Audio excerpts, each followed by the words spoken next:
Makadini kwese kwamuri.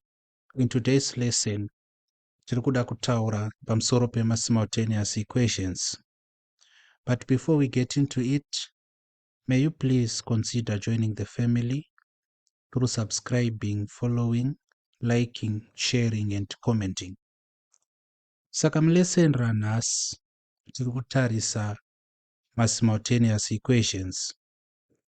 In order for us to understand ma-simultaneous equations, we should understand kuti iro izwi kana kuti the word simultaneous rinomborevei.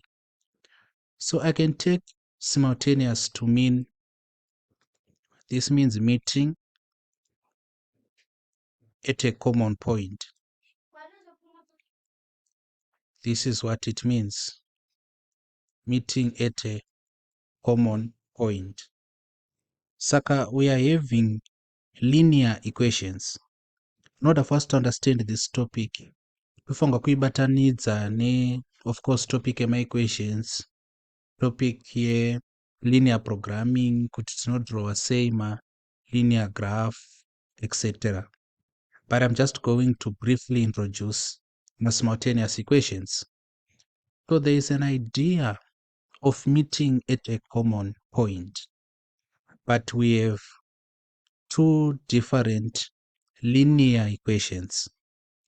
Saka kana chiti linear equation, tiri kurevei. A linear equation is an equation which has variables, unknowns, but the highest order of these variables is 1. Kureva kuti kana tiine, for example, we do have an equation like 2x plus y is equal to 3. That is a linear equation because tikatarisa unknown atiinawo, which is x and y, tinoona kuti the highest order kana kuti the highest power of these unknowns ndi 1. X are to the power 1, y are to the power 1.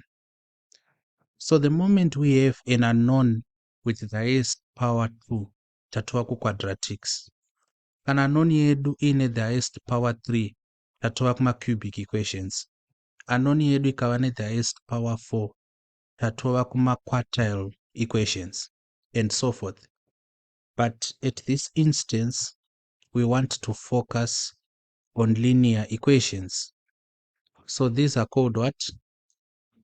Linear equations. We have two linear equations with two variables or unknowns. We want to simultaneously solve them.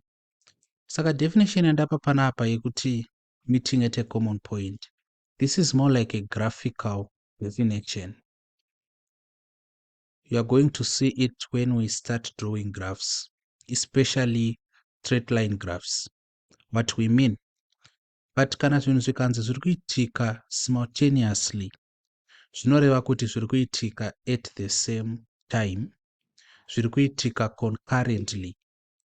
So if things are happening simultaneously, it means they are happening concurrently, at once, kana kuti at the same time. Mazvona. Saka tine two equations.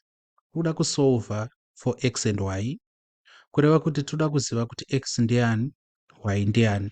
But we are going to do it concurrently, taking into consideration those linear equations. I'm very sure kuti maybe for the past few minutes, I was speaking in Greek. Zvandanga ndichitaura zvanga zvisinganzwisisike. The best way of explaining myself, kuita a practice question. So let us have a practice question. But before we get into this practice question, I want to teach you 3 distinct methods of solving simultaneous equations. Akukudzidzisai nzira 3 dzekusolva ma-simultaneous equations. Nzira yekutanga yatoda kutarisa inonzi substitution. So we have what is called the method of substitution.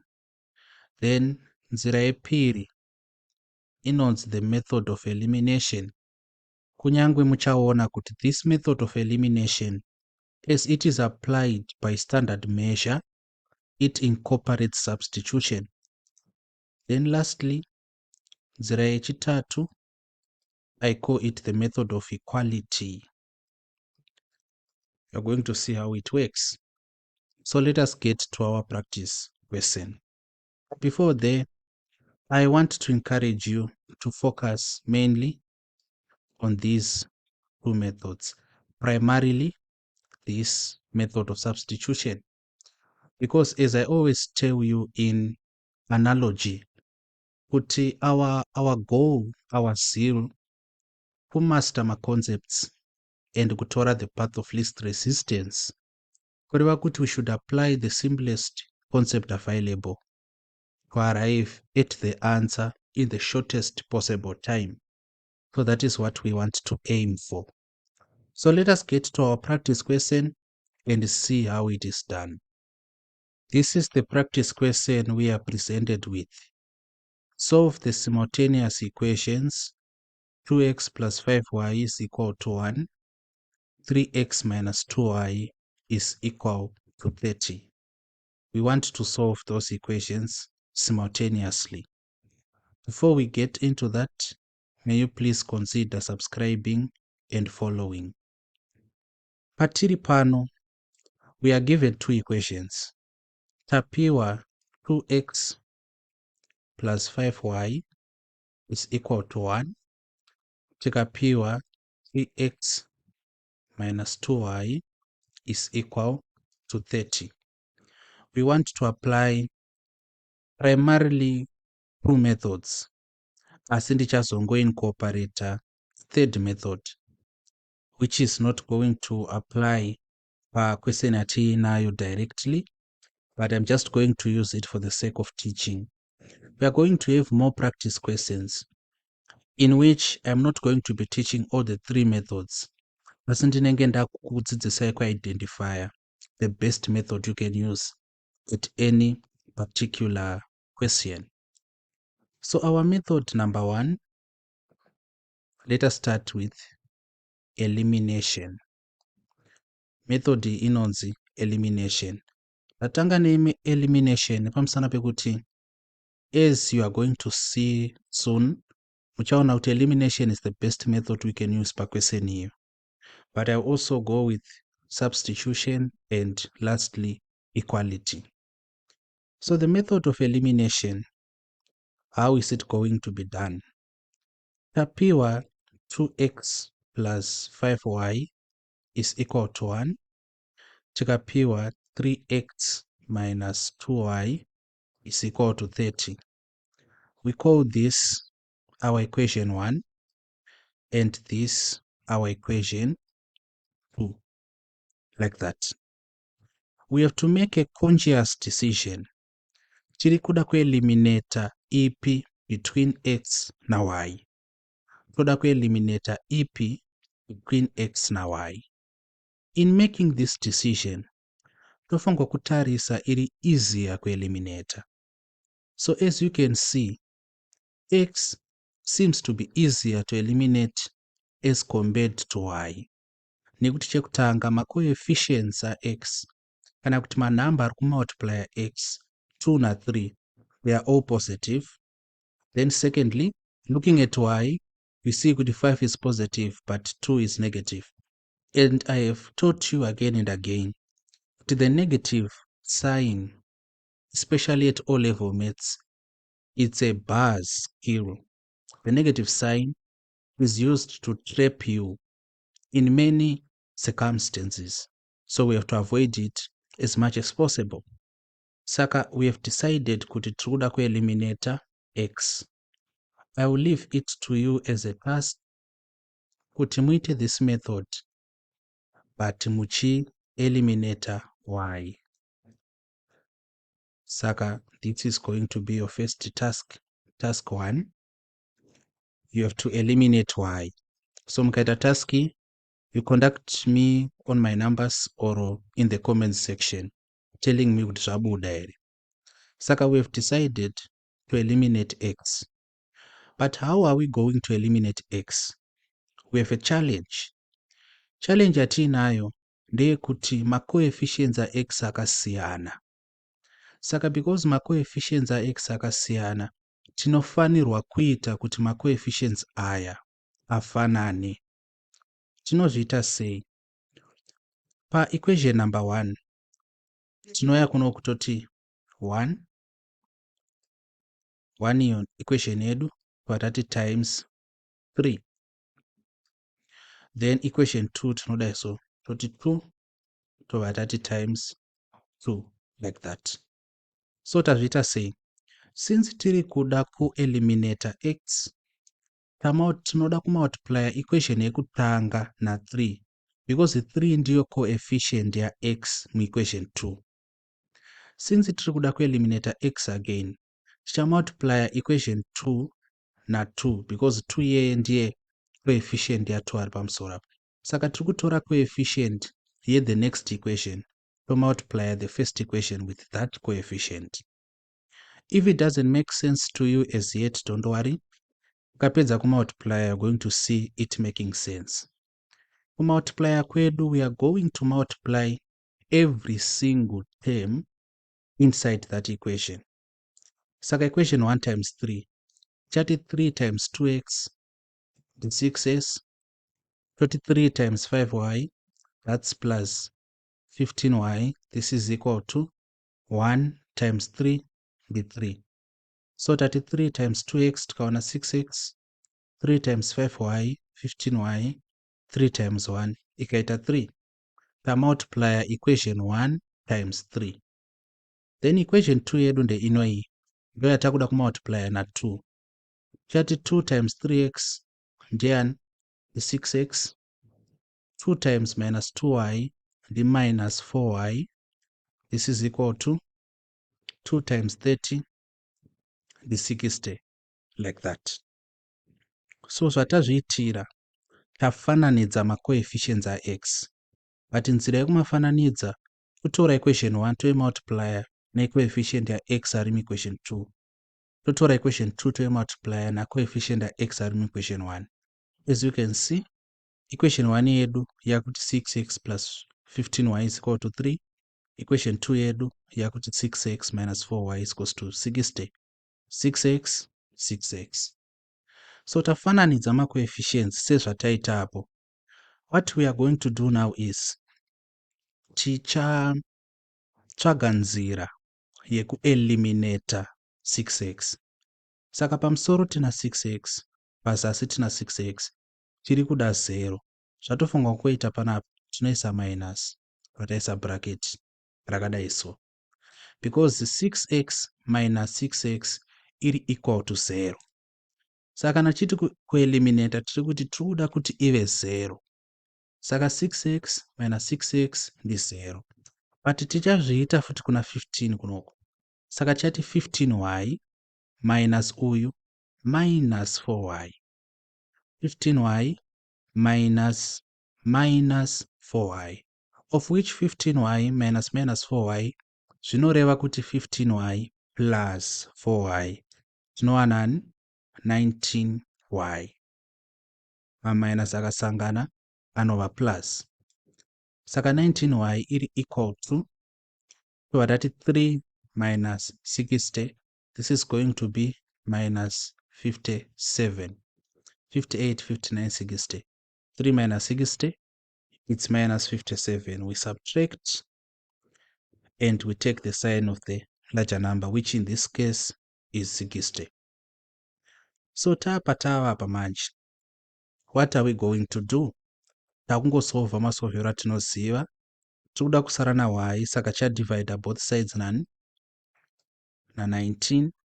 Ma 19 ochekana kunoku, y is equal to, totsvaka kuti ko 19 anopinda kangani muna 57. Saka 19, 19, 19. Kaedha ma 19 ari 3. Zvinongoreva kuti tikati 19 times 3. Tinowana 9, 18, 27. Carry 2. 1, 2, 3, 4, 5. It's 57. Saka 19 into 19, 1. 19 into minus 57. The minus 3. Kureva kuti y iri equal to minus 3. So y yedu ndi minus 3. I hope kuti maona kuti tazviita sei. Kana paine pakuvhiringai, ndokumbirawo kuti mubvunze musati madarika this position. Tadaro manje, what else is going to happen? Zvichaitika pano ndezvekuti, since tatowana the value of y, the value of x haifanirwi kutinetsa. Saka tichanosarudza either equation 1 kana kuti equation 2.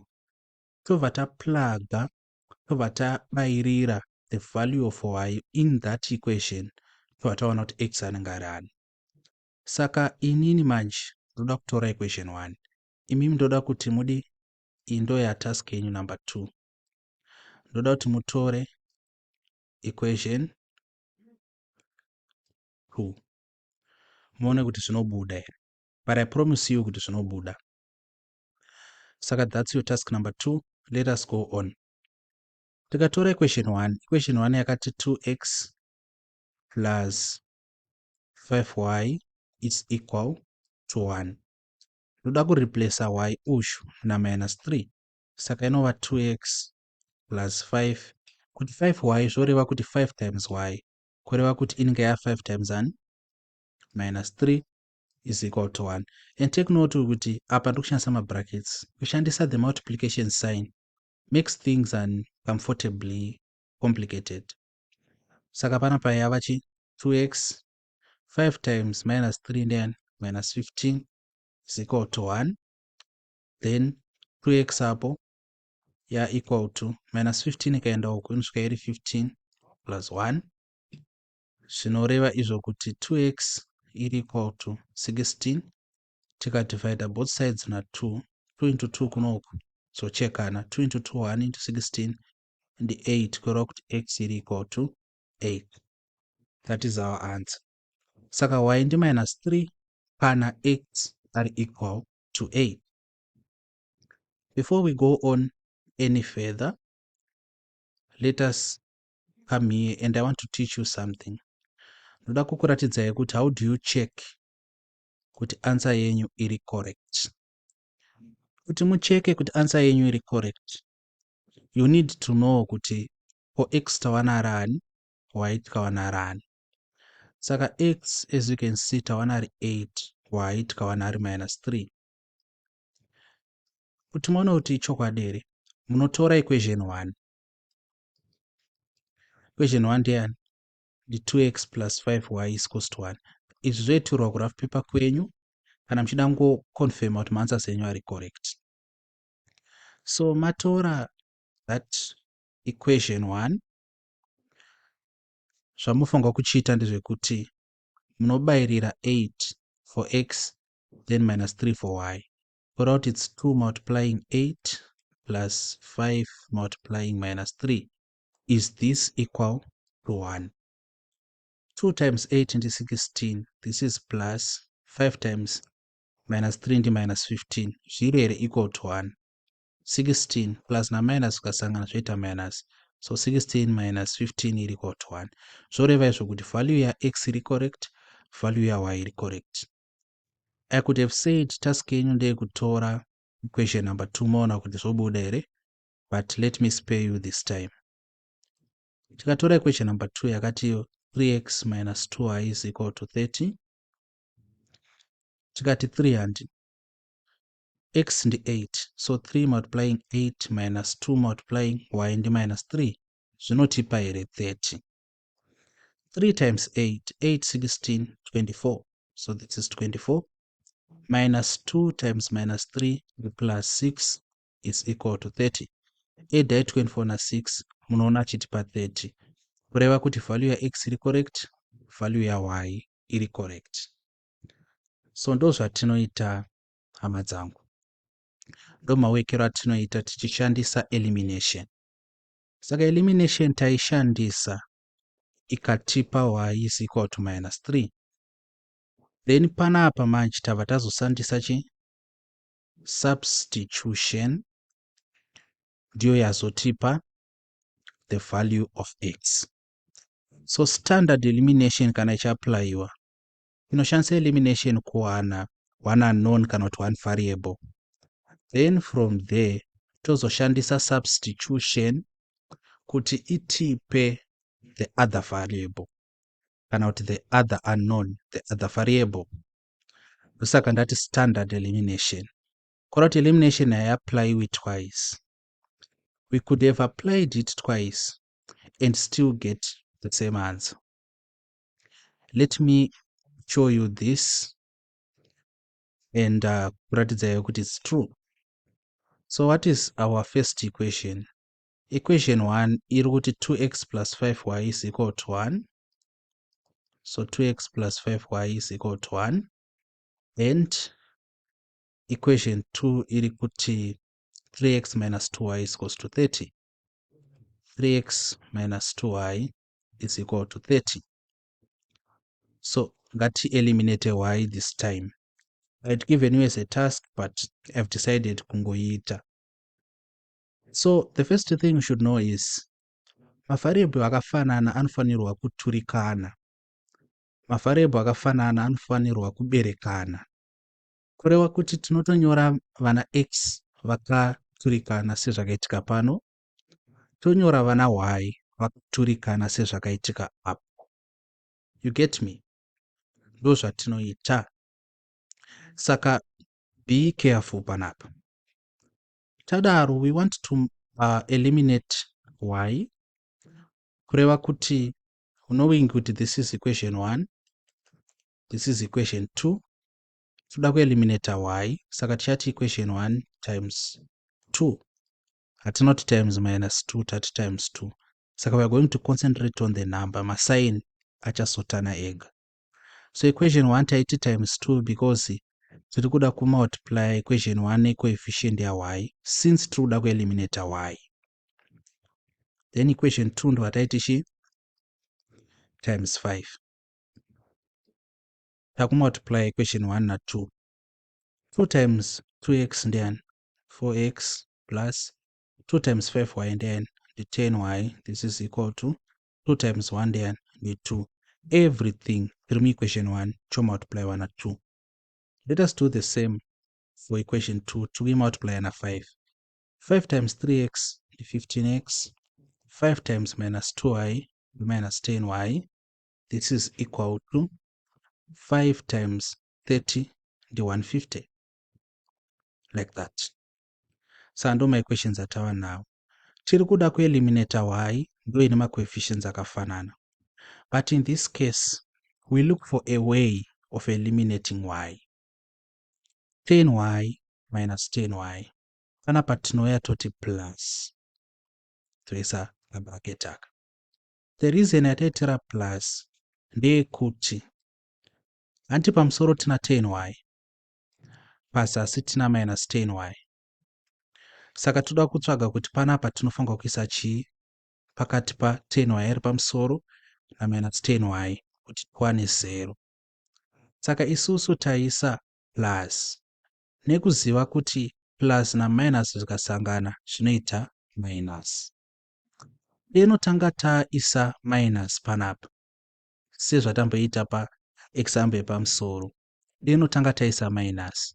Minus na minus zvaisangana zvichiita plus. Kuroti yaizova 10 plus. Kuroti yaizova 10y plus 10y. Which is not equal to 0.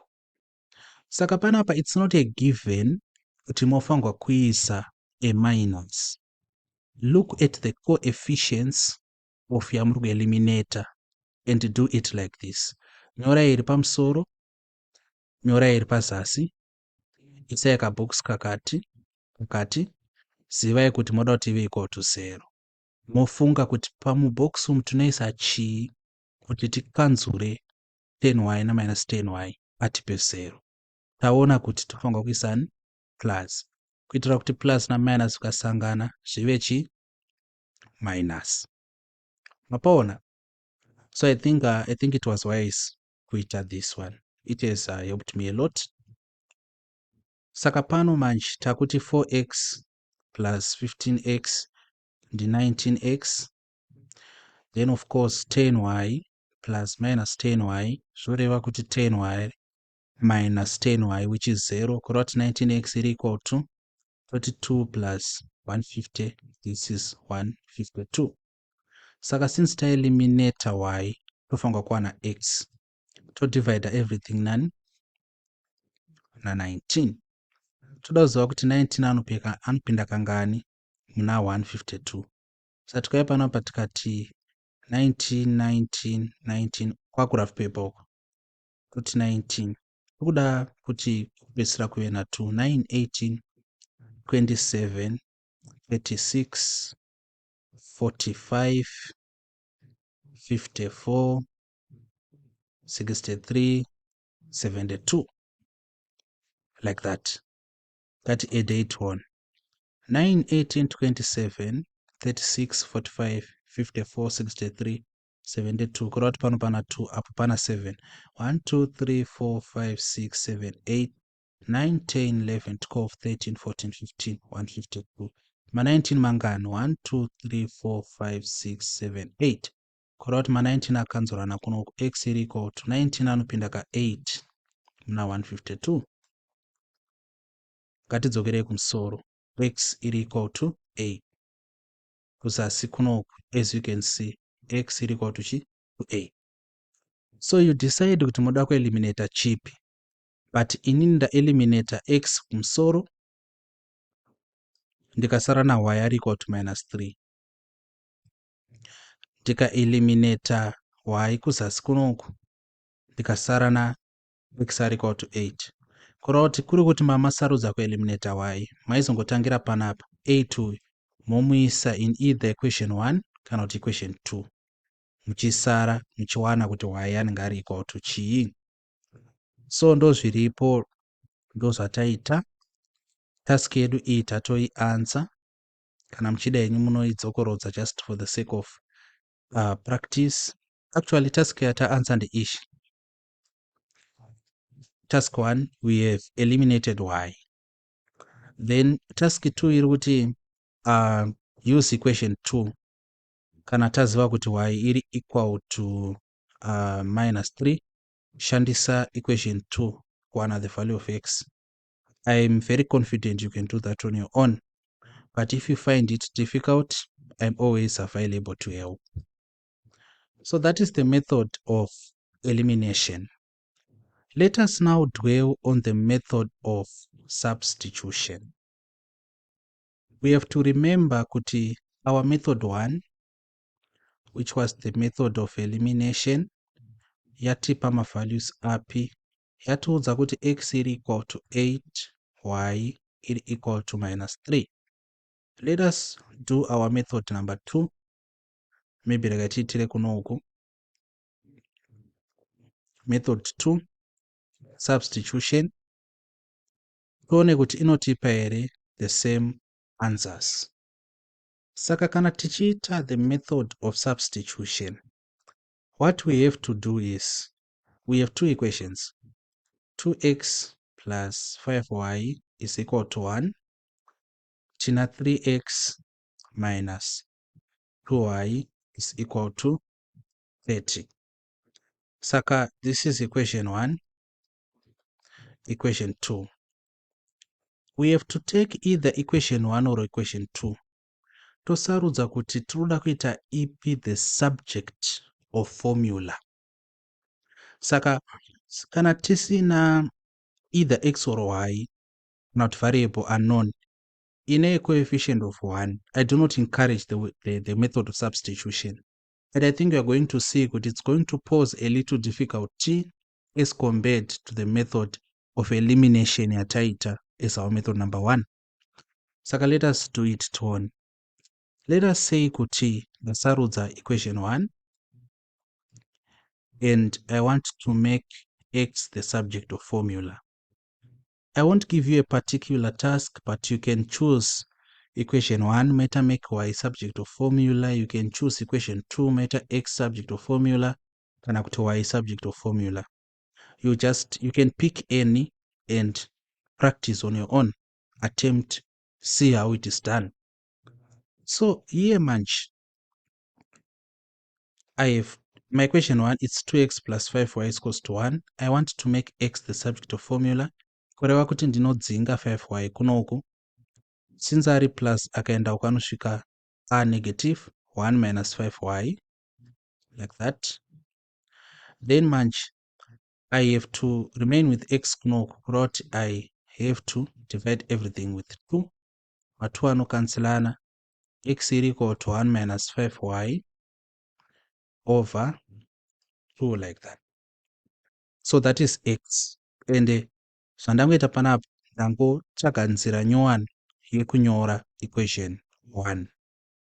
X ndatanga na x, making x subject of formula.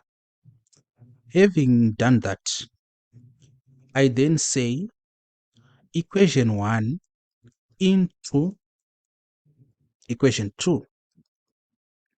What this means is, and I really hope kuti tichasangana ne-practice question yandichakuratidzai the method of substitution isiri complicated sezvairi kubuda yakaita panapa.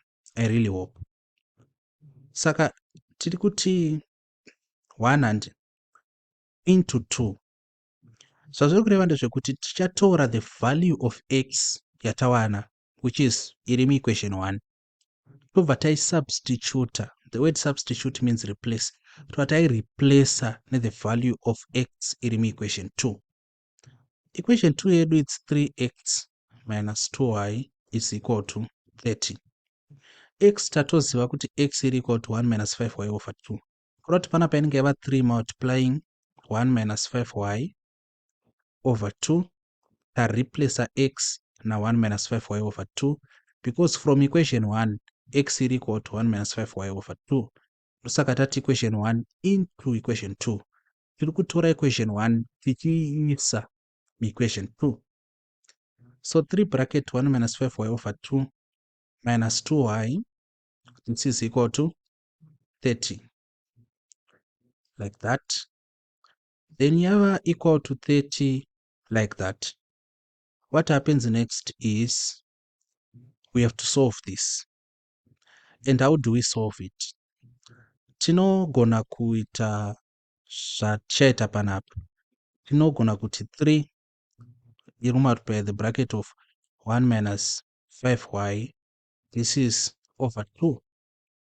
Because 3 no yango multiplier, it's a numerator multiply this numerator. Panapa takachigona kuti over 1, remember 1 times 2 yobva by that 2. Mazvona. Tachigona kudaro. So tiri panapa. This is minus 2y equal to 30. Saka 3 times 1, that is 3 minus 3 times 5, 5, 10, 15 minus 5y. And remember, everything is over 2 minus 2y is equal to 30. Like that. Then manch, what do we do panapa?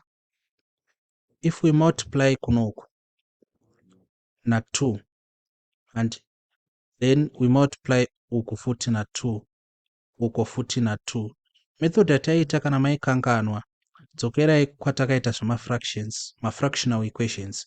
Takati inonzi clearing the fractions. The method that apply. Tatora denominator to multiply every term inside the equation. That is what we have done. So panapa manje 2 iyi yakuchekana ne 2 iyo takusarwa tinani 3 minus 15y, then minus 2 times 2y and minus 4y. This is equal to 30 times 2 and 60. Then panapa tuvatati ngatiende say 3 uyo uku. Kuno kutosarwa tina minus 15y minus 4y is equal to 60 minus 3. Minus 15y minus 4y and minus 19y. Since are negative tino add tongeza common sign. That is equal to 57. Then kadivida kuno kuna minus 19. Todivida uko 40. Tinogona edu kunyora kuti minus 19 kuno. But is really conventional. Kudai so tinoti 19 to transfer minus chenda kuno. Because minus hatuwanzi kuinyora ku denominator. minus 19 ochekana. 19 into 19 ndi 1. 19 into 57 ndi 3. Kureva kuti y iri equal to minus 3. Remember, from the method of elimination, tawana y are equal to minus 3. So, from the method of substitution, tawana futi y are equal to minus 3. Taziva kuti y are equal to chi, tinodzoka kuma equations edu. Topika equation yatiri kuda. To substitute the value of y. Toona kuti tinowana here the value of x. So let me pick the second equation. Iri kuti 3x minus 2y is equal to 30. So 3x minus 2y is equal to 30. Okay? Panapa manje, we have to substitute the value of y with minus 3. Kureva kuti 3x minus 2 multiplying minus 3 is equal to 30. 3x minus 2 times minus 3 plus 6, remember, this is equal to 30. Saka 3x is equal to 30 subtract 6. What is 30 subtract 6? The 24. Saka 3x is equal to 24. Tika divide both sides na 3.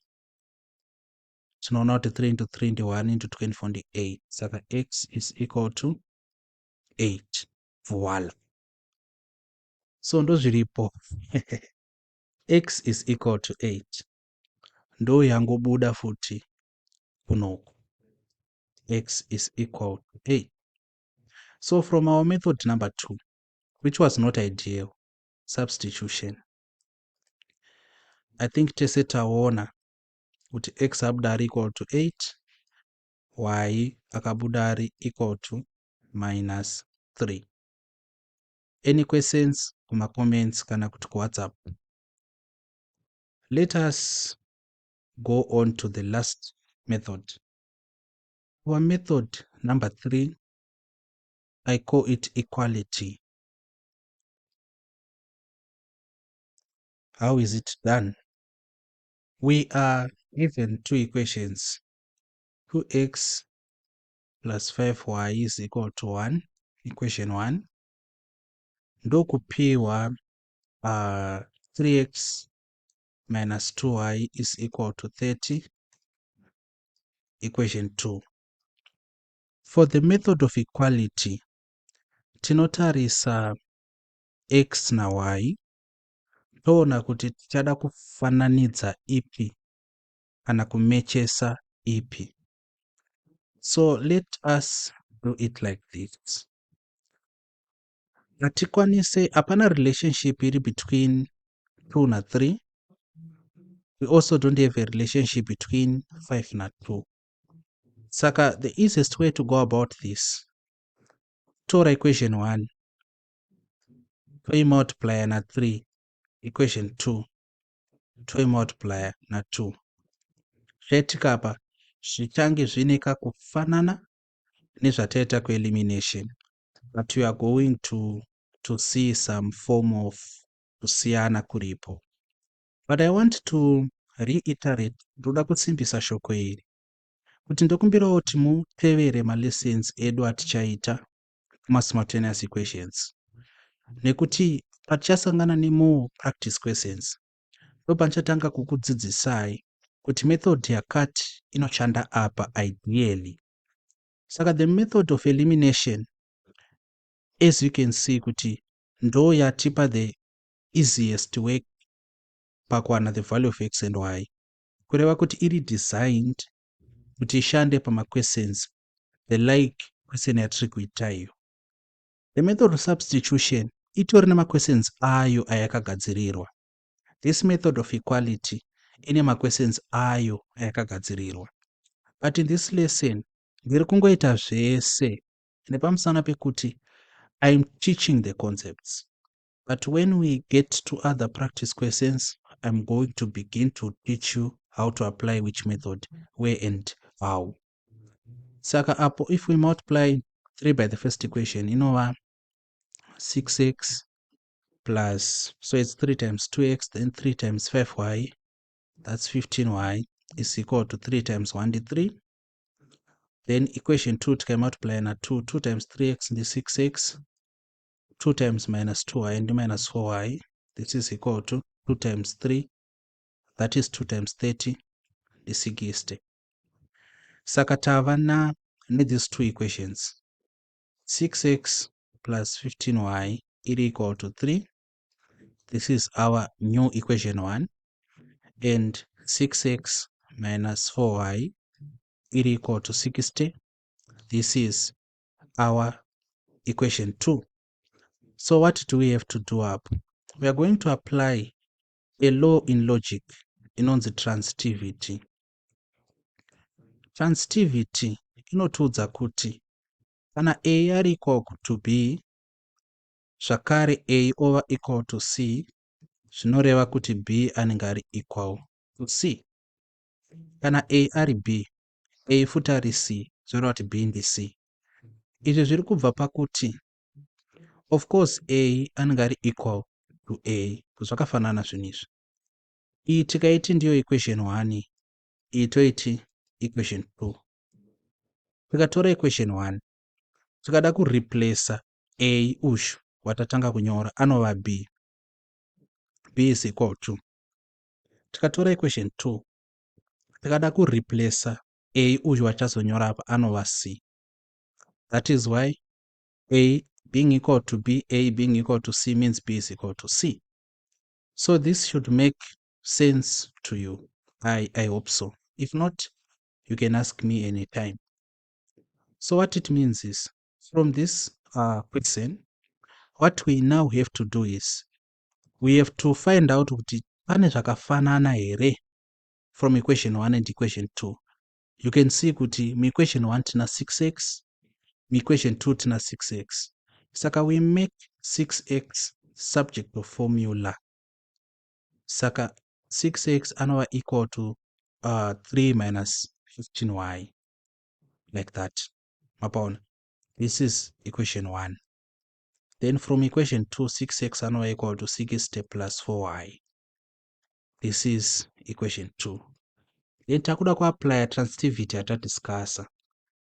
Tati a, if a is equal to b, saka a into 6x, b into 3 minus 15y, and a is equal to c, a into 6x, c into 60 plus 4y. Zvoreva kuti chi? What it means is 3 minus 15y anova b anenge ari equal to 60 plus 4y. So what it means is b is equal to c. To apply transitivity. Let us now solve this tione kuti tinowana chi. Saka kana tikaendesa 15y kuside uku 60 chiuya uku, zvoreva kuti tinenge takuti chi?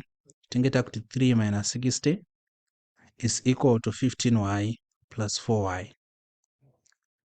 3 minus 60 ndi minus 57. This is equal to 15y plus 4y ndi 19y. Tikadivide na 19 both sides, tinoona minus 3 are equal to y. Kureva kuti y is equal to minus 3. As is shown by method of substitution and also elimination. Saka kana tadaro teta kungoti chi? We take the value of y, but I substitute into either equation 1 or 2. Saka ngatitore equation 2 yakati 3x minus 2y is equals to 30, or 2x plus 5y is equals to 1. Saka 2x plus 5y is equals to 1. Equation 1. So replace the value of y. Saka inova 2x plus 5 multiplying minus 3 is equal to 1. 2x minus 15 is equals to 1. So 2x is equals to 15 plus 1.